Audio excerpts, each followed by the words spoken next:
Start. Okay, guys, we're going to start on section 1 today. So if you got a notebook, you want to get that out.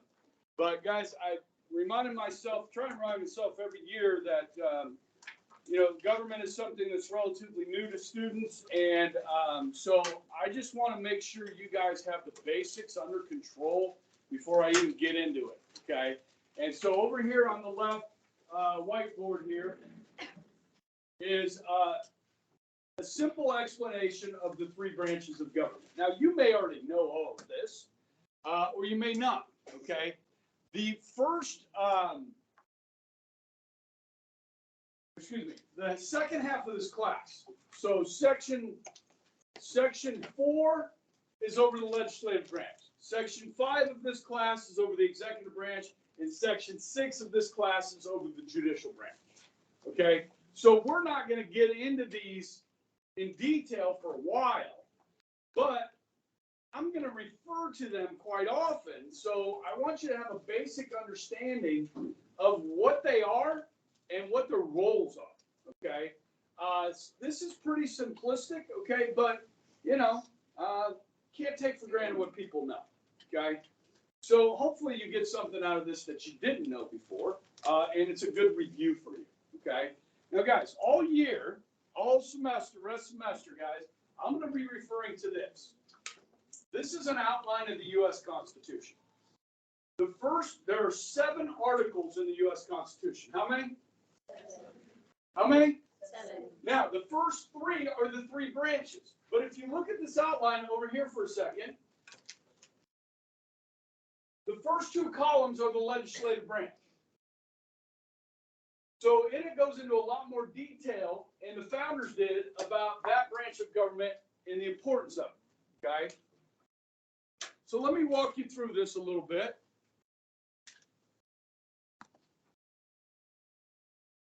The legislative branch and Congress are the same thing. So anytime I say the word Congress, I'm talking about the legislative branch. Okay? Now, that Congress is bicameral. Bi meaning what? 2. So 2 chambers, that's what bicameral means. 1, the House of Representatives, 435. The other, the United States Senate, 100. Okay. Now, the House of Representatives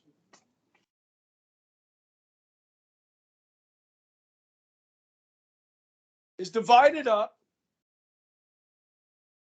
by population. Okay. As the graphic that will appear magically here in a second on the LCD. Okay. Now, the roles of Congress, there are several, but the main role of Congress is to control the purse, which means, of course, control the money. Okay. Their other jobs are to make laws and to conduct oversight of the executive branch, of which Joe Biden is about to have happen to him. Okay. During his first 2 years as president, Joe Biden had Democrat controlled both houses of Congress. Are they going to investigate their own guy? No. But there's a new sheriff in town. His name is Kevin McCarthy, Speaker of the House of Representatives. Okay. Now, if you look at this map here, these are the 435 districts. Guys, this is going to be up there all hour. Okay. That's going to be there all hour. It may even be there tomorrow. Okay. These are the 435 districts split up. The red ones are Republicans. The blue ones are Democrats. Now, the Republicans only have 4 more seats than the Democrats have. Doesn't look like it, does it? Looks like the Republicans are dominating. They only have 4 more seats, okay? Because you get into these big cities like New York City, with 6 million people, they got like 10 districts, okay? And they're all Democrats, okay? So, Kansas, right here, guys, We have 4. This is the 1st district, 2nd district, 3rd district is blue, and the 4th district that we live in is that seat is held by Ron Estes, who represents us in the United States House of Representatives. We all live in this district, okay? So you look at Wyoming, they only have 1 member of the House because they have a very small population. Following? Now, guys, this map over here in the corner is going to be up here on every test, okay? It's easy reference. Now, I need to get a new one. It needs to be updated because it just changed, because we had a census in 2020. And so in the 2022 midterm elections that we just had in November, these numbers changed a little bit, and they will change in 2024 as well. Okay, because California, they had 53 members of the House and 2 senators. They have 55 electoral college votes. Kansas has 4 members of the House, as I just showed you. We have 2 senators. We have 6 electoral college votes. Follow me? For Kansas, we stayed the same after the census. However, California, for the first time since 1960, they lost population. So they actually lost one of their seats. So this would now read 54. And the Democrat, the House seats would be 52. Try not to confuse you here. So Texas has 36 House seats, 2 senators, 38. Now that actually went up 2 with the next census. So now Texas is going to have 40 electoral college votes. California will only have 54. New York is going to drop again. It's been bleeding population for decades. Okay, why? High taxes, high cost of living, crime, trying to escape wokeism, if you will, okay, and so forth. Yesterday, the governor of New York was asked, will you be hiring back doctors and nurses that refuse to get vaccinated? They have an extreme shortage of nurses in New York right now. She said no, even though the vaccine does not stop the transmission of COVID. Okay? I don't know. Does that make sense to anybody? I don't know. Maybe it does to her. Maybe it does to her constituents. I don't know. Okay? So listen. This is what we're going to see a lot of, oversight. You're not going to see a lot of new laws made because we have divided government. Okay? So there's your legislative branch. The executive branch includes the president, the vice president, 15 cabinet departments. You've all heard of the Secretary of Defense, Secretary of State, Treasury, Transportation, Education, Commerce, Interior. The last one created was Homeland Security after 9/11. So there are 15 cabinet departments, otherwise known as executive departments. These 2 terms are interchangeable. Cabinet departments and executive departments. These are permanent, okay? There are 15 of them, okay? Under that, guys, are countless, hundreds of different federal agencies. Guys, this is the largest employer in the United States of America.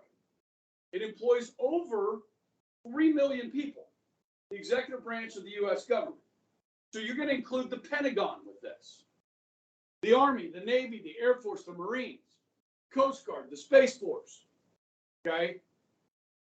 You're going to add into this the FBI, the FAA, the FTC, the FCC, the EPA, the IRS, and hundreds of more federal agencies, many that you've never heard of. NASA, okay, and so forth, okay? So that's the executive branch. Their job, their role is to carry the sword, meaning that they are the ones that enforce or execute, executive branch, execute the laws, carry out the laws. Congress passes them. President and his cabinet and his agencies implement them, carry them out. Pretty simple. Yes? Now, the Constitution only describes one court in the Constitution, and that is the one U.S. Supreme Court. All other courts, the Constitution says, will be created by Congress. So Congress on the federal courts has created what are called 13 appellate or circuit courts that are spread out geographically throughout the United States, these 13 circuits.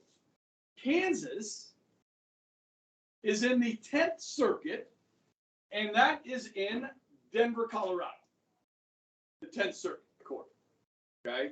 So it's a region, okay? The 9th Circuit is in San Francisco, okay? Then you have 94 federal district courts, of which we have one in Wichita. We are one of the 94 cities that has one of these, okay? So you can feel proud about that. We have a federal district court in Wichita. These tend to be trial courts. These are appeals courts, okay? Now their role is to interpret the laws and the Constitution, and also the actions of the president. So, are the laws that passed valid? Do they jive with the Constitution, or are they invalid, unconstitutional? The actions of the president, are they valid under his powers or her powers in the Constitution, okay? Or are they invalid? That's the role of this branch, okay? And that's pretty much it. Okay, that's kind of a simple view of the three branches. Did you learn anything? Did I tell you anything you didn't already know? Somebody say yes, or I'll never do this again. Okay. In my 0 hour, I have a mix of regular and honor students. So I'm going to be very explicit in what I say. Okay. All right. So if you have your books out, you turn to page 14. Okay. You need to bring these books every day, guys. Okay. Put them in your backpack. Leave them in there. They're not very heavy. I might have left mine in my wallet. Oh, well, then go get it, please. It's okay. It's okay.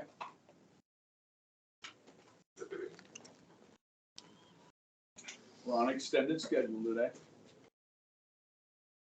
So I asked first hour, reading assignment tonight or tomorrow night?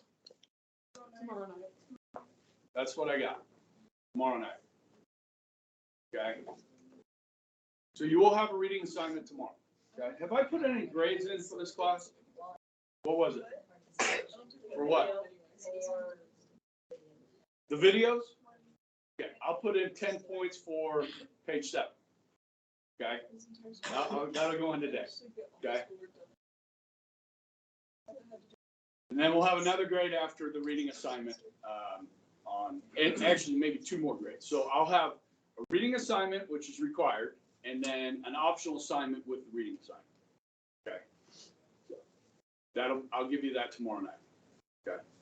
Will it be due Friday? It'll be due the next day. The reading assignment. Yeah. Just do it all together. Sorry, I don't do that often, but just prepping you for that. Okay.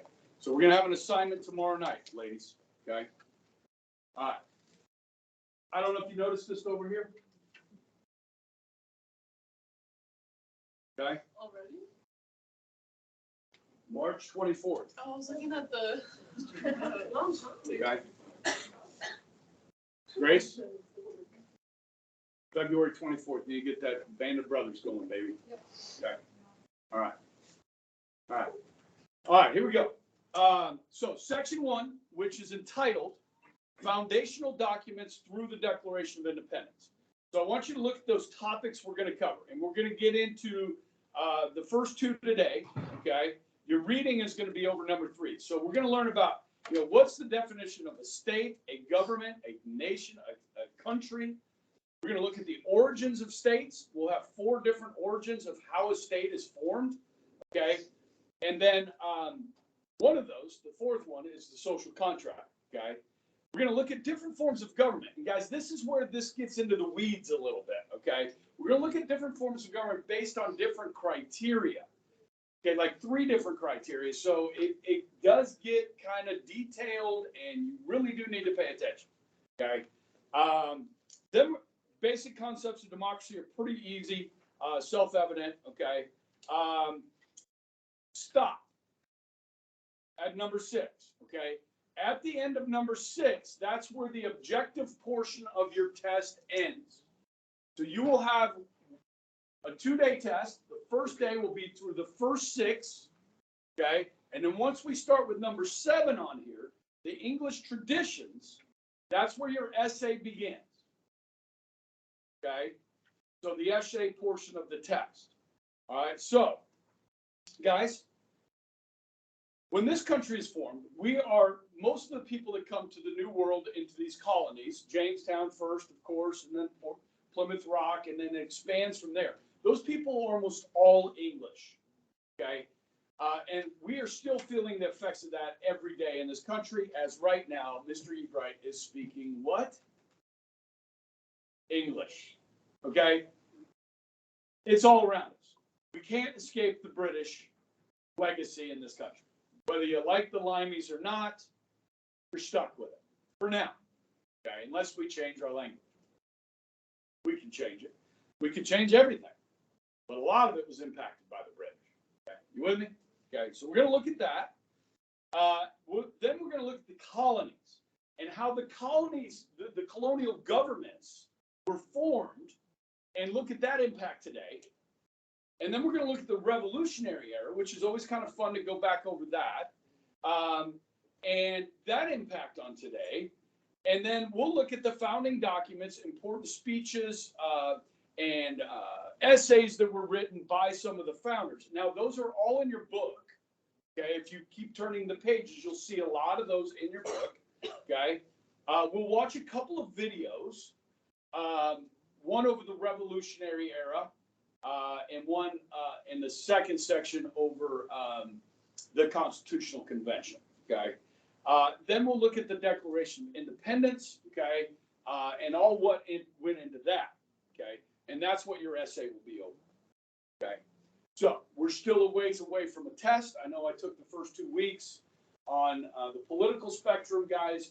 I don't know. I feel like students get a lot out of that, what we just did, because I feel like you could turn on the news right now and not watch the news before and understand a lot of the things in the national news better because of what we did. Okay. So I hope I'm doing a good job with that. I know, guys, and I understand. I am not a perfect teacher. We talk about political bias. You guys are going to read a book about it. Mr. Ebright has his own political bias, okay? I tried to give you both sides of each issue, at least expose you to it. I probably wasn't completely fair. I know I wasn't, okay? I apologize for that right now, okay? It's hard. For me to say certain things out loud, like to come out of my mouth. I just can't do it. Okay, so, but you were exposed to both sides. So let's begin. And no better way to begin than a quote from Winston Churchill, okay, which is in your book there. Democracy is the worst form of government on earth, except for all the rest. Okay, so this is messy, guys. What we have is messy. It's frustrating, and people like to bitch about it. So let's learn why. Okay, so we're going to start with the notes. So if you want to do like a header, section 1, okay? We're going to start with the basic definition of government. Basic definition of government.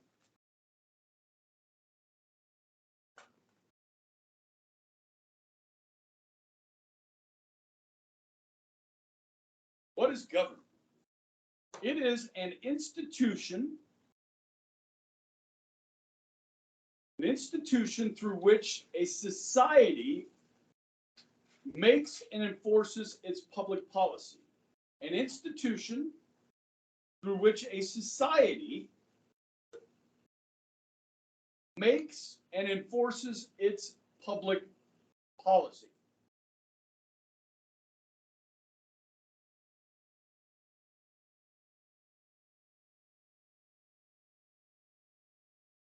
Do I need it again?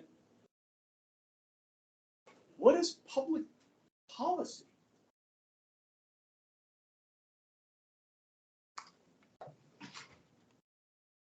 Page 7. All of those are public policies. All things that government does is public policy. Okay? Simple.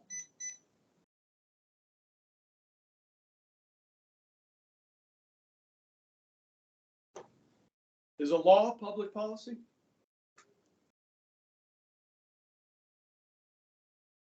Yes.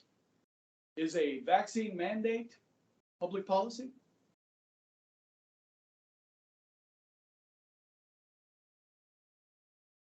Yes.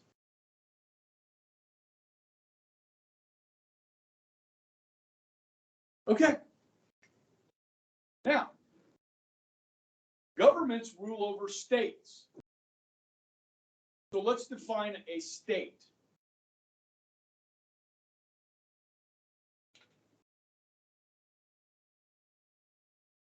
A state is a politically organized unit.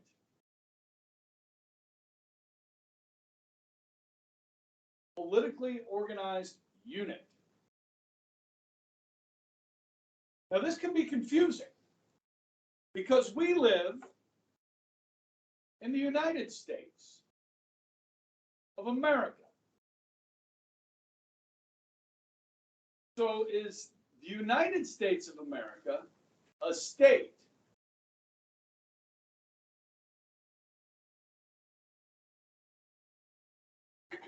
It's a nation state. Have any guys ever heard of Israel referred to as the state of Israel? I don't know if you have or not, but sometimes it's referred to as the state of Israel. The United States of America is a state. It's a nation state. And then we have 50 states within that nation state. Does Mexico have states?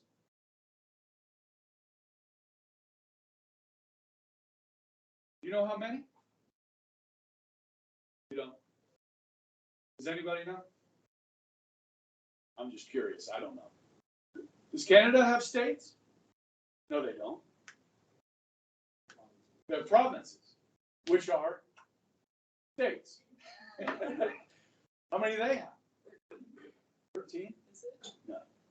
I think it's like 6. 5 or 6. Sure. Ask Siri about Mexico and Canada. How many states are in Mexico? 31. 31. How many states are in Canada? Canada is 10 provinces and 3 territories. Huh? There you go. We're learning. All of us. Okay. Now, so a state is not necessarily the same thing as a country, or a country being the same thing as a state, but they all share 4 characteristics in common. There are 4 characteristics of a state. How many? 4. Okay. Now, if I say there are 4 characteristics of a state on a test, how might that appear? Name 2 characteristics of a state, or name 4 characteristics of a state. That would be like a short answer question. Okay? So as you're taking these notes, understand most of this stuff will appear on a test.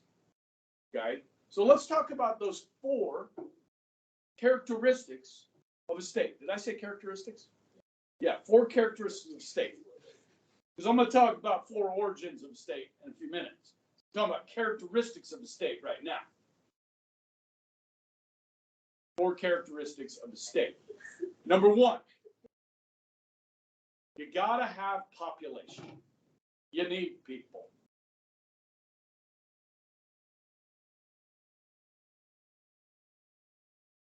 Pretty deep. Now, you don't need to know this for a test, but which nation state has the most people? China, for now. India is going to surpass them soon. They're number 2. Number 3, the United States of America. Number 4, no. Oh, it's so big. Japan? No. Canada. No. Oh, oh, oh. Mexico. Chile. Oh, Bangladesh. What? Indonesia. How is Russia? So much. Well, yeah. When we talk about the next characteristic, which is territory, but before we get to that, which nation state has the smallest population? Last count, 826. Okay, yes, number 2 characteristic of a state is territory. Okay. So the smallest territory, Vatican City, okay, and the largest, Russia. Now, much of that is inhabitable. I mean, you could live in Siberia, but you don't want to live in Siberia. Okay? I mean, I guess some people might. I mean, like, do you want to live in Alaska? I don't want to live in I live in Oh, but like There's different tiny parts of dark. Alaska. I would get rich with their You know what? You're free to move there. We all are. Okay? It's great. Okay? I've lived in 6 states in my life. Some of you will never leave Kansas.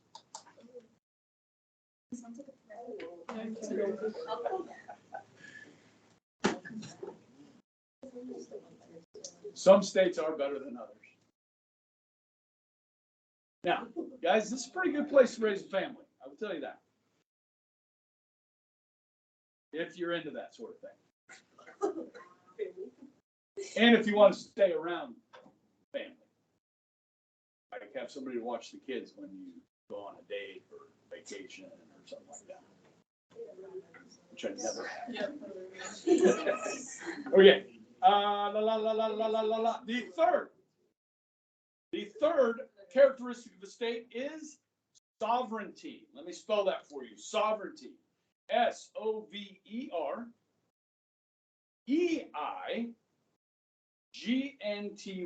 Sovereignty. Okay.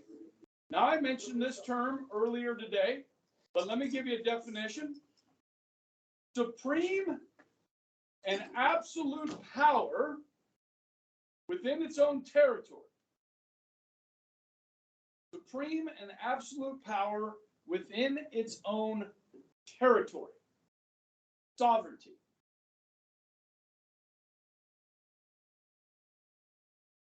Now, there are many different contexts for the word sovereignty. As I mentioned this morning, at 16, you are sovereign to leave this school and never come back. Okay? When you turn 18, you gain other sovereignties. You used to be able to buy cigarettes. You can't do that anymore. Gamble in Oklahoma. Oh, buy medicine at Dillon's. Okay. I had to go to Dillon's to get my dad cough syrup, and they freaking carded me for it, so I couldn't buy it. That's It's interesting. like, I'm just trying to buy cough syrup. Yeah. They just don't want to make it up. Like, well, if you can make it.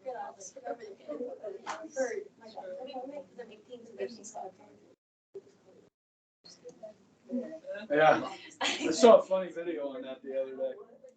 Like this girl's in the car with her mom. She's 18. She goes, "Okay, you're going on in." She goes, You're not coming with me? Oh, I still made it. I don't know what to do. Okay. At 18, you can't buy cigarettes, but you can buy a shotgun. Yeah. Okay. Now, when you turn 21, it's on. Okay, it's full sovereignty. All right. But in this case, guys, sovereign nations. There are over 200 sovereign nation states in the world today. Okay. They're called sovereign nations. They rule over themselves. Okay. The fourth characteristic of a state is government.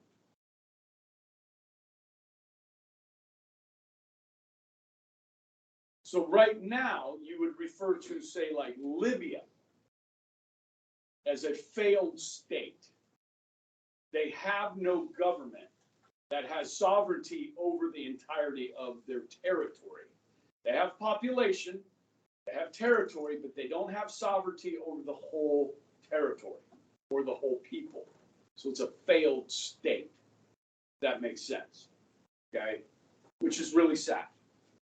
But anyhow, okay, so those are the four characteristics. Pretty simple stuff right there. Okay? So the next thing we get into are the origins of a state. And we have four origins of a state, like how they are formed throughout history. Okay, so we're looking back at history and see the origins of these different states. Okay, so the first of the four origins of a state is the force theory. Force, like F-O-R-C-E, force theory. And with this, to describe it, is to say that one person or group forced people in an area to submit to their power. One person or group forced people in an area to submit to their power. So in that, you have people, you have an area, which is territory, to submit to their power. Now, I want you to think here like Genghis Khan, the Vikings, the Romans,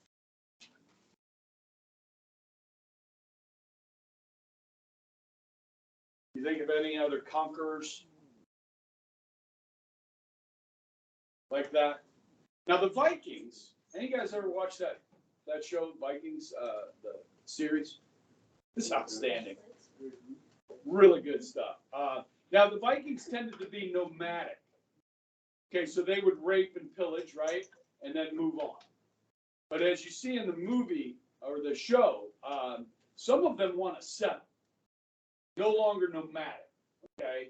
So when they conquered people and decided to settle, forced them to live under their control.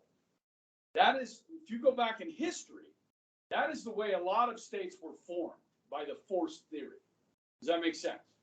Okay? You could actually say that here, in a sense, right, with the Native Americans that were here. Right? So we came in. Now, originally we just kind of pushed them out. Right? And then we had Manifest Destiny, so they had no choice. Okay? The second origin of a state is referred to as the evolutionary theory. Evolutionary theory. Now, we're not talking really in the sense of Darwin here, but as evolving, okay? Yeah, the evolutionary theory starts with a family. That family grows into a clan. That clan grows into a tribe. The tribe settles. No longer nomadic. So family, clan, tribe, settle. And form a state. The government. The sovereignty over territory. Right? Just repeat those characteristics, okay? So think about this. Some places did evolve like this, that are countries today, nation states today, okay?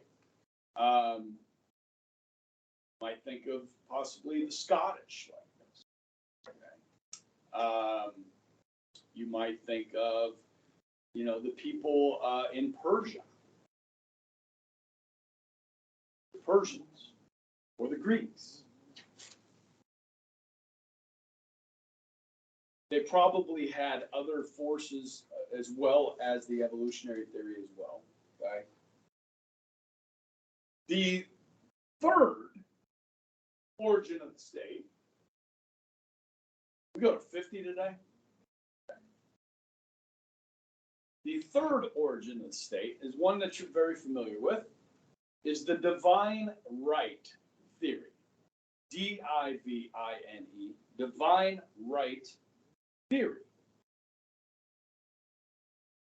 And to define this would be say that God,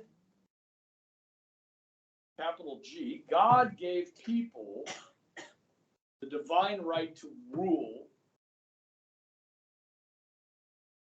over other people in a territory, which we would refer to as a kingdom.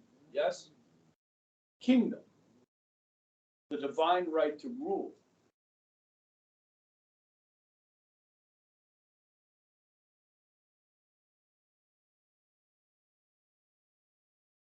Now, I think we can think of a few examples of this. Britain or England. Queen Elizabeth I, Henry VIII, Charles I,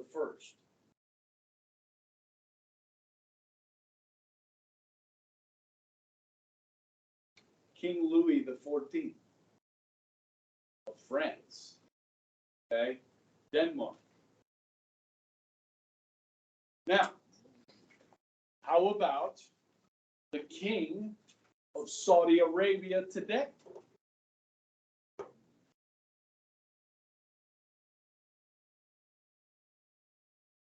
He is a sovereign monarch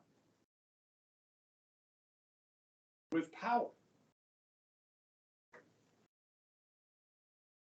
What about Charles? Is Charles the third? King Charles right now? Is he the third? We don't like him? I don't like him either. I like Queen Elizabeth. She was the second. The second? Yeah. Now, if we can get William in there, right? Not Harry. Get William in here. Has Harry been excommunicated yet? Let's go ahead and do that. Okay? Because his wife sucks. Yeah. Why? You don't like her? You like her? I don't know, I think she's just cute. I thought they renounced their titles. They did.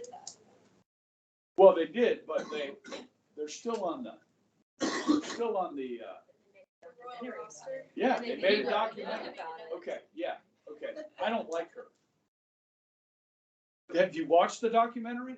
Okay. Have you ever heard her interviewed? Okay. Well, wait till she opens her mouth and then you can decide. She might be cute. I don't like her. I mean, you don't care, do you? Yes. All right. So the fourth origin of the state is the social contract theory. Now, this, ladies and gentlemen, will be the focus of your reading assignment and optional homework assignment, okay? We are going to look at 3 different social contract theories, okay? We're going to look at Thomas Hobbes, John Locke, and Jean-Jacques Rousseau. Jean Rousseau. Okay? Or we'll just go through so. So you will be reading those tomorrow night. They are not the full theories. They are excerpts and breakdowns of their theories, okay? And then we're going to dig into those quite a bit, okay? Now, let me just say this to describe a social contract theory, okay? This is to define it, okay?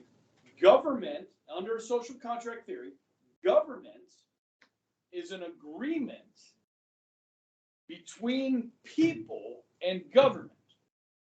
Government is an agreement between people and a government.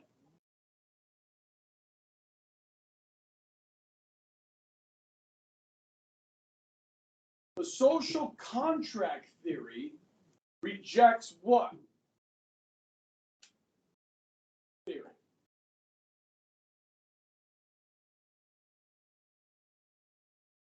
And divine right. Okay? So when Locke, Hobbes, and Rousseau are writing these social contract theories, they are all living under divine right rulers. They are rejecting, in a sense, some more to more degrees than others, this divine right theory. Now, did God ever, can we point to a time in history where God did give somebody a divine right to rule?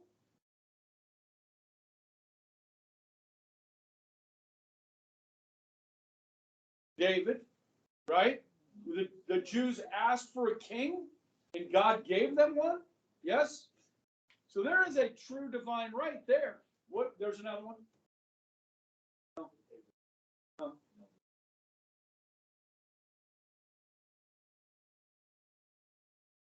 It's not Peter. There were two kings that Saul.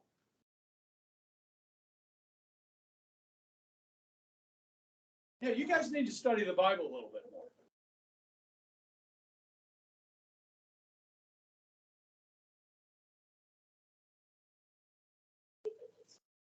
Okay. All right. So tomorrow, guys, we are gonna let me just describe the social contract a little bit more. You don't have to write this down. Okay. You guys have all heard of Socrates? Okay.